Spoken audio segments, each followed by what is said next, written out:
আজি ফাগুনৰ প্ৰথমটো বুধবাৰ আৰু এই ফাগুনৰ প্ৰথমটো বুধবাৰতে মিচিং জনগোষ্ঠীয়ে উদযাপন কৰিছে পৰম্পৰাগত বৃহৎ উৎসৱ আলি আই লৃগাং। সমগ্ৰ অসমতে পালন কৰা হৈছে এই উৎসৱ। আজি যোৰহাটৰ বিভিন্ন অঞ্চলৰ লগতে নৱালী বিষ্ণুজ্যোতি নগৰৰ তামুলী টাগাৰ জিৰবি কোবাঙত মিচিং কৃষ্টি বিকাশ কেন্দ্ৰত সমূহীয়াভাৱে উদযাপন কৰা হৈছে মিচিং জনগোষ্ঠীৰ এই ঐতিহ্যবাহী উৎসৱ। এই উৎসৱটো মূলতঃ কৃষিজীৱী অৰ্থাৎ কৃষি কাৰ্যৰ লগত জড়িত ধাৰ্মিক আৰু সাংস্কৃতিক উৎসৱ হিচাপে উদযাপন কৰা হয়। মিচিংসকলৰ বাবে ইয়াৰ বিশেষ গুৰুত্ব আছে, কিয়নো ই প্ৰকৃতি, কৃষি আৰু সমাজৰ মাজত একতা আৰু সম্প্ৰীতি গঢ়ি তোলাৰ প্ৰতীক। আলি আই লৃগাঙৰ অৰ্থ হৈছে আলি মানে আলুজাতীয় শস্য, আয় মানে গুটি, লৃগাং মানে শস্য সিঁচাৰ আৰম্ভণি, অৰ্থাৎ ই মিচিংসকলৰ নতুন শস্যৰ বীজ ৰোপণৰ লগত জড়িত এক উৎসৱ। সাধাৰণতে কৃষকসকলে একেলগে আনন্দ উৎসৱ কৰি কৃষি কাৰ্যৰ সফলতা কামনা কৰে। পুৰোহিতে বিশেষ ধৰ্মীয় আয়োজন কৰে, য'ত চন্দ্ৰ, সূৰ্য তথা ভূমি আৰু প্ৰকৃতিৰ আশীৰ্বাদ বিচৰা হয়।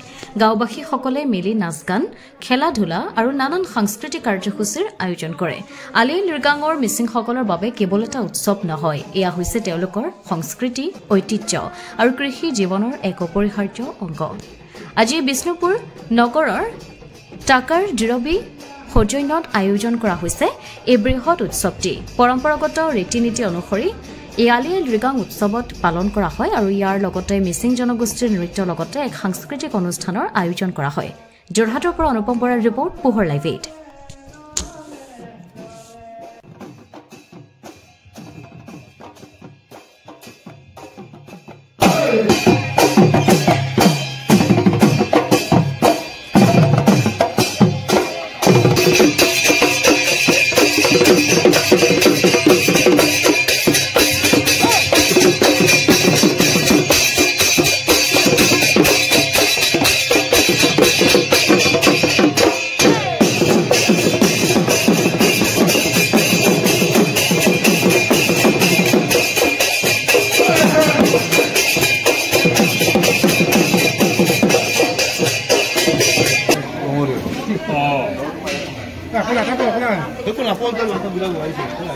Singgia punoya kundune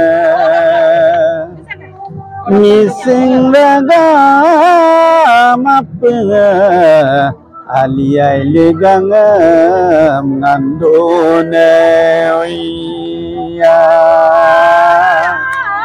আজি একচুয়ালি ফাগুনৰ প্ৰথম বুধবাৰ। এই ফাগুনৰ প্ৰথম বুধবাৰটো আমাৰ মিচিং সকলে খুব পবিত্ৰ দিন হিচাপে মানি আহিছে। গতিকে এই ফাগুনৰ প্ৰথম বুধবাৰত আলি আই লৃগাং পতা হয়। গতিকে সমগ্ৰ অসমবাসী আমাৰ মিচিংসকলক মই এই নিউজ চেনেলৰ দ্বাৰাই শুভেচ্ছা জ্ঞাপন কৰিছোঁ, আমাৰ তামুলী টাকাৰ জিৰবি কোবাং যোৰহাটৰ পৰা। গতিকে সকলোৱে নেদেখাজনৰ কৃপাত কুশল মংগলে থাকক। অহা বছৰলৈও আমি এনেকৈয়ে আলি আই লৃগাঙত লগ পাম বুলি আশা কৰি মই এই ভগৱানৰ ওচৰত প্ৰাৰ্থনা কৰি আজি শুভেচ্ছা জনালোঁ।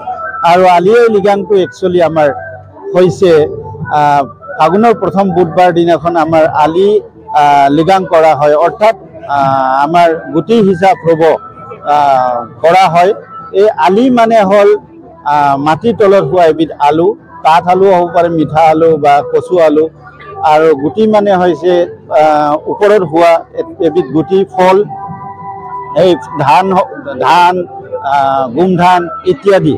আৰু লৃগাং মানে লিগত অৰ্থাৎ হিচা পৰ্ব বা ৰোৱা পৰ্ব। এই দিনটোতে আমাৰ মিচিংসকলে কৃষিভিত্তিত জীয়াই থকা মিচিংসকলে এই দিনটোত পবিত্ৰ দিন মানি আজিৰ দিনটোত এই লৃগাং পৰ্বটো আৰম্ভ কৰে। এই লৃগাং পৰ্বৰ পৰাই আজিৰ পৰা ধান হিচা পৰ্ব আৰম্ভ কৰিব। এই দিনাখন আমি এই নেদেখাজনক আমাৰ কাৰ্চিং কাৰ্ডাং দনি পলক আমি মানি চলোঁ। সেই কাৰ্চিং কাৰ্ডাং দনি পলক আমি উৎসৰ্গা কৰি আজিৰ দিনটোত পৰ আপং, পুৰাং অৰ্থাৎ গাহৰি মাংস, মাটিমাহ, দালি আৰু শুকান মাছৰ আঞ্জা বনাই উৎসৰ্গা কৰি আমি সকলোৱে ভক্ষণ কৰোঁ। তাৰপিছত আমি গুমৰাগ নৃত্যৰে অতি আটক ধুনীয়াকৈ নিজৰ মিচিংসকলে পৰম্পৰাগত ড্ৰেছ লগাই পুৰুষ আৰু মহিলাসকলে আজিৰ দিনটোত গুমৰাগ নৃত্য কৰা হয়।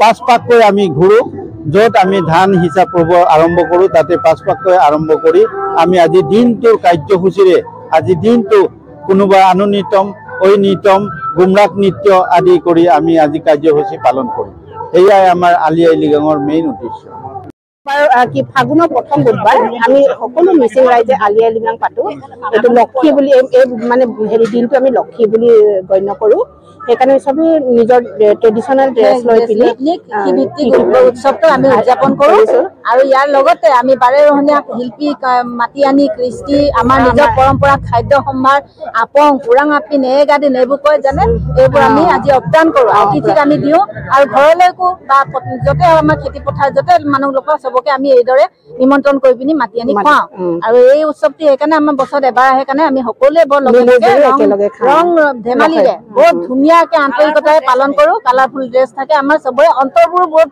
ৰঙিয়াল হৈ থাকে সেইটো মানে পলাশ ফুল যেনেকে পলাশৰ ফুলটো যেনেকে মানে মদাৰৰ ফুল এইবোৰ নিচিনা আমাৰ মনবোৰো ৰঙিয়াল হৈ থাকে কৰি অনা হয় আৰু তেওঁলোকে অলৰেডি পিকট কৰিলে তাৰপিছত দ্বিতীয় পৰ্যায় আমাৰ যিটো নিমন্ত্ৰিত অতিথি মানে অৰ্থাৎ ডেকা গাভৰু দল এটা আমি আমন্ত্ৰণ কৰি আনিছো তেওঁলোকৰ যিটো সাংস্কৃতিক দিশ সেইটো আমাক অলৰেডি প্ৰদৰ্শন কৰি দেখুৱালে তাৰপিছত আমাৰ এই মঞ্চত কাৰ্যসূচী আছে আৰু সভাপতি সেক্ৰেটাৰীয়ে সেইমতে সেই কাৰ্যসূচীসমূহ ৰূপায়ণ কৰিব